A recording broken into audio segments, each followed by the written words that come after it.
Hello friends, welcome to another information security episode. The first news of the day is with respect to US government issuing new warnings that North Korean government backed hackers are introducing new trojan variants and it's targeting industries.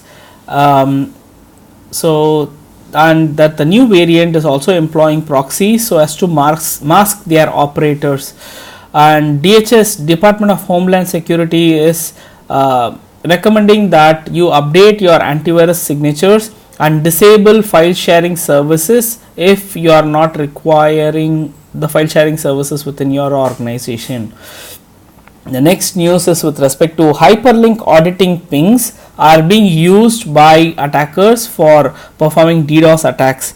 So attackers are currently abusing sites which allow the link clicking to be tracked, right? The tracking of the links is being abused by the attackers to actually send lots of requests to certain websites and take them down via DDoS. So the way in which the attacker does that is in the href tag. What they do is, like, after telling where the link has to go to, they include another thing called ping equal to and then put a particular link to it. So finally what appears on your web page is just ping me. As soon as you click on this, the first thing where your browser goes to is bleepingcomputers.com/pong.php. Then your browser gets redirected to google.com. So bleepingcomputers.com registers that you are going to google.com. So in this case, what the attacker does is, instead of bleepingcomputers.com, they go to their own website and download two more JavaScripts. One JavaScript contains all the websites which they want to target, and the other JavaScript calls those websites which they want to target randomly, and every second they keep firing alerts at that particular website. So it's not just alert, it's like requesting for that web page of that particular website. So every time they request for one, it just counts as one request, right? So in 4 hour span they were able to generate around like 7 or 70 million requests towards those particular websites. So, and the other thing is, Firefox and Brave web browsers are the only browsers which allow users to disable this hyperlink auditing feature by default now and in future as well.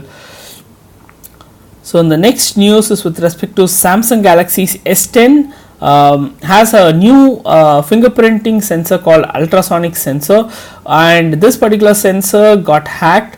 The way in which the attacker pulled this off is, it just took him 3 times reprinting his own fingerprint because he didn't get it correctly, and on the third print he was able to bypass the particular fingerprint. It's not just bypassing it, he was able to authenticate with this fingerprint which he lifted off of wine glass on which his fingerprint was traced onto.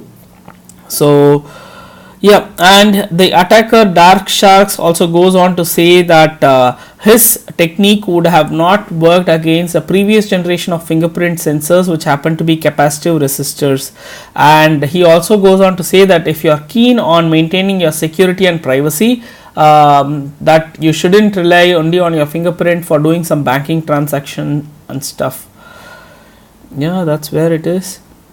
The next news is with respect to attackers abusing Windra CVE. If you remember, like during the initial days of information security news, I did say that Windra has had a critical vulnerability. Attackers started exploiting that, and the way in which they did is they sent a spear phishing email with a malicious document URL in it, which downloads the document with a macro file. Once you open that particular file, it establishes registry settings for persistence and also drops a temp VBS file and executes that. Upon executing that particular file, it invokes a PowerShell script and tries to decode the id.png file which got dropped, which in turn gives a PowerShell backdoor This backdoor collects information about the system and sends it to the CNC, gets more information from CNC command and control, and tries to exploit this particular CVE, Windra CVE, and finally it drops Dropbox.exe into the user's machine. So this Dropbox is not the original Dropbox, rather malware which is just using a legitimate executable's name. The next news is with respect to Emotet trying to hijack your old conversation and trying to ride on top of it. All your old conversation would still be intact. It's just that the new conversation which started over, new message which started over your old conversation thread would contain a link which leads you to downloading Emotet malware.